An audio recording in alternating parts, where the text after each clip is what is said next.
Ever wondered how the rich get richer using debt? Sounds contradictory, doesn't it? Let's unravel this financial conundrum together. We've all been told that debt is bad, a looming monster that gobbles up our hard-earned money. But what if we told you that this monster can be tamed, and even made to work for you? Indeed, debt, like any tool, can be beneficial or detrimental depending on how it's used. For many wealthy individuals, it's not a lurking menace, but a powerful ally. They've mastered the art of making debt their servant, not their master. Contrary to popular belief, not all debt is created equal. There's bad debt, like credit card debt or high-interest loans, which can erode your financial health faster than a triple-dip recession. But then, there's also good debt, like mortgages or business loans, which when used judiciously, can be a springboard to greater wealth. The rich understand this distinction.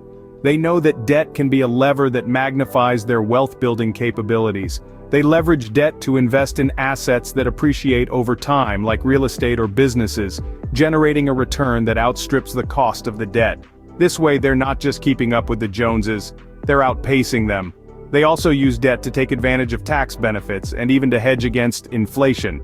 That's right, the rich don't just play defense when it comes to money, they go on the offensive, using strategies that may seem counterintuitive to the untrained eye. But it's not just a game for the rich. These strategies are not exclusive to the wealthy. With the right knowledge and mindset, anyone can harness the power of good debt to build wealth. It's all about financial literacy, understanding the rules of the game and playing it wisely. So are you ready to redefine your perception of debt and learn the art of making money work for you? Stay tuned as we delve into the 5 ways the rich leverage debt to their advantage. First off, real estate. Yes, the rich buy property, but not always with their own money. This might be surprising, but let's take a closer look. Wealthy individuals often use loans for real estate investments, which allows them to control large assets with just a fraction of their own money at stake. Sounds risky? Well, not quite. The key to this method lies in the concept of positive cash flow. This means that the income generated from these properties, mostly in the form of rental payments, covers the debt payments, including both the interest and the principal.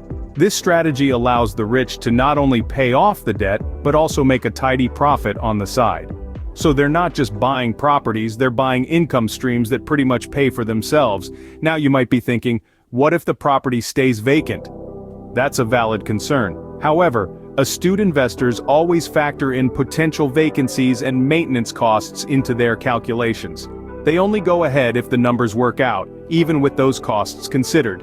And here's the interesting part. The more properties they own, the more diversified their income becomes.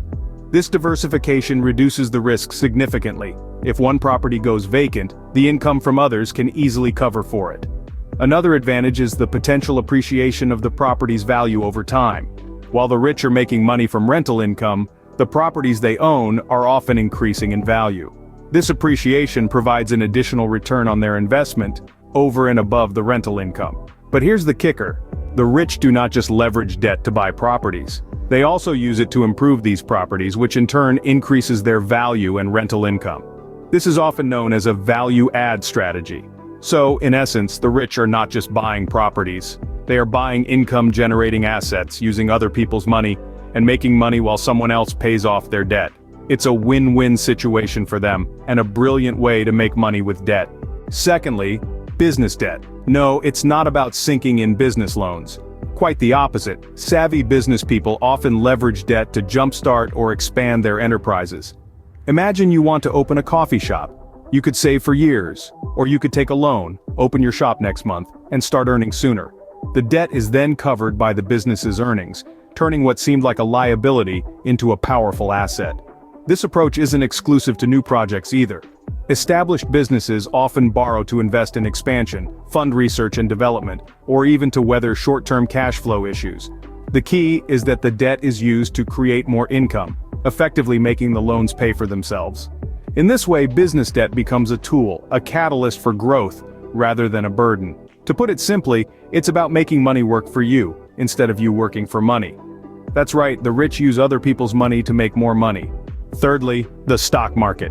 A gamble? Not for the savvy investor. The affluent have a knack for making this seemingly risky platform a lucrative playground. They use what's known as margin loans to buy stocks. Yes, you heard it right, they borrow to invest. Here's how it works. They take out a loan from a broker and use it to buy more stocks than they could with their own money. The stocks purchased serve as collateral for the loan. This way, they're able to leverage their investment, increasing their potential earnings significantly. But don't get it twisted. This method isn't just about borrowing and buying. It requires keen financial acumen. You need to understand the dynamics of the stock market, the value of the stocks you're buying, and most importantly, the risk associated with your investment. And here's the cherry on top. The interest on these margin loans is often less than the expected return on investment from the stocks. This means that, in the long run, they're not just covering the cost of the loan, but also potentially earning much more than the loan interest. Risk management is key in this game. The wealthy investor doesn't just throw caution to the wind. They spread their investments across a diverse portfolio to minimize risk. So they're basically multiplying their investment capacity and consequently their profits. Fourth on the list, tax benefits. Sounds complicated? Let's simplify it. In the financial world, not all debt is created equal. Some types of debt can actually help you save money thanks to tax deductions. That's right, tax deductions. The rich often leverage this to their advantage. Let's take a look at the most common type of tax-deductible debt: mortgage interest. When the affluent invest in real estate, they often take out a mortgage. The interest paid on this mortgage, it's tax-deductible. This means they can subtract it from their income before they calculate their tax, effectively reducing their taxable income and, by extension, their tax bill. But that's not all. Business debt is another area where the wealthy can save. When a business takes out a loan, the interest paid on that loan can also be deducted from its taxable income. This is another clever way the rich use debt to decrease their tax liability. So what's the takeaway? Well, when used strategically, certain types of debt can lead to significant tax savings, further increasing the wealth of those who know how to play the game. In other words, the right kind of debt can actually lower their tax bill. Finally, inflation.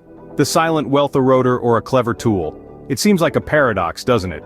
But this is where the rich and savvy investors turn the tables. Let's dive into this fascinating strategy. When interest rates are low, the affluent borrow money. They're playing a long-term game, not just looking for immediate gains. Here's where inflation comes into play. As time passes, the value of money decreases due to inflation. The $100 you borrowed today won't have the same purchasing power a few years down the line. So when it's time to pay back that debt, the money they're returning is, in essence, worth less than what they borrowed. They're repaying their debt with cheaper dollars.